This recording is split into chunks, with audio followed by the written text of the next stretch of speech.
Have you seen this tweet from the Chinese Foreign Ministry? 仪式大道，欢迎胜利。 That's the official account of the Ministry of Foreign Affairs of China, sharing a quote from the former Chinese dictator Mao Zedong during the Korean War, the last time the U.S. and China were shooting at each other. And the message was, China will not yield to the U.S. 只有大度就。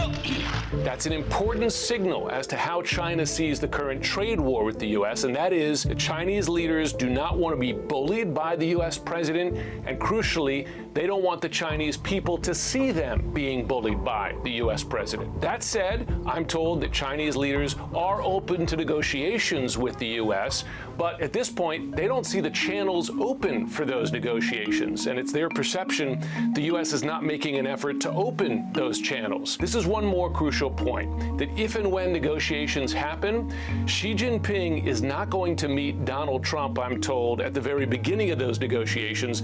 They want the agreements worked out first. They do not want a Zelensky in the Oval Office moment. Disrespectful to the country. Where the Chinese leader would be surprised or embarrassed. And that's key as we wait for any movement here in this trade war between the world's two economic superpowers. Just hours after President Trump called China's leader Xi Jinping a friend, China is calling President Trump's policies a joke and retaliating again. Chinese tariffs on U.S. goods are now at 125%. U.S. tariffs on Chinese goods are 145%, meaning American consumers and businesses are likely in for more pain. Yale's Budget Lab is estimating that Trump's tariffs are going to cost at the average household $4,700 extra a year. Let's bring in Douglas Holtz-Eakin. He was the chief economist for the White House Council of Economic Advisors under President George W. Bush. He's also the president of the American Action Forum. Doug, always great to see you. What does this Chinese escalation of 125% on U.S. goods mean for the U.S. economy? Well, it's just more bad news. And, you know, as you reported, we saw incredibly poor consumer sentiment numbers this morning. In that survey, by the way, consumers expected inflation to be 6.7%, the highest we've seen since 1981. So people are expecting costs to go up. Retaliation by China adds to those upward pressures. That money has to come from somewhere. It'll come out of other purchases by households. That's going to slow the growth in the economy. And businesses are comparably concerned about the outlook. So the fallout of this trade war has been very significant already, although it has not yet shown up in rising unemployment, some of the other things you'd want to watch pretty carefully. A spokesman for China's Commerce Ministry, Douglas, said that the U.S. is risking turning itself into a joke by using tariffs as a bullying and coercion tactic.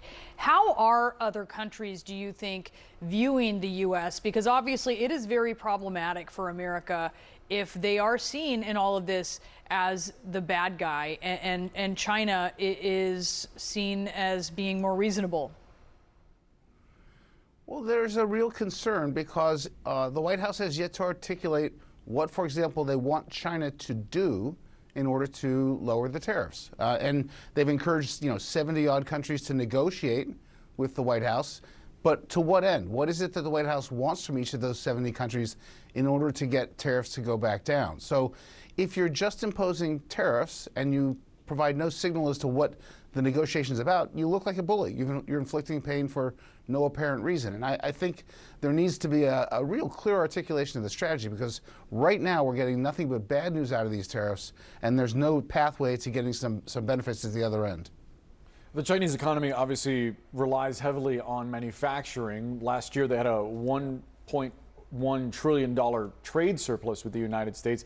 How much pain do you think their economy can endure, given that the biggest market for them, the biggest market in the world, is the United States? This is a significant blow to the China economy. There's no question about it. And we're going to see it slow sharply. Now, as you and I both know, the Chinese Communist Party has a tight grip on the country. Its ability to withstand that pain comes at the expense of its citizens, but it will withstand the pain. I'm worried about the fact that people have lost sight that the second largest manufacturer in the world is the United States, and that we do more manufacturing than Japan and Germany combined. And this whole thing is predicated on the notion that somehow the U.S. doesn't have any manufacturing anymore, and that's just not true.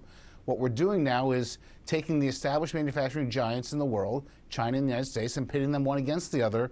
And as I said before, to what end? We both are going to see higher inflation. We're both going to see slower economic growth, and I'm not sure what we'll see in terms of benefits for the economy. The U.S.-China piece, and of course it is so big, perhaps it should eclipse the 10% tariffs that are still in place across other countries, but they are. And you have the European Union's economy commissioner calling it a blow to the global economy.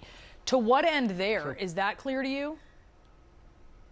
No. And I think that it's easy to lose perspective. I mean, it's been the longest 5-day week in recent economic history. So, but when the president proposed a 10% universal tariff on the campaign trail, there was essentially universal condemnation of the idea, and most economists saying, "Oh my goodness, that's a terrible idea. That's an enormous tariff. We don't want to see that."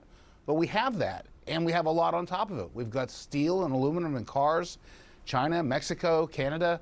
So the fact that he paused the reciprocal tariffs doesn't mean that he's eased up. This is a tremendous imposition of tariffs.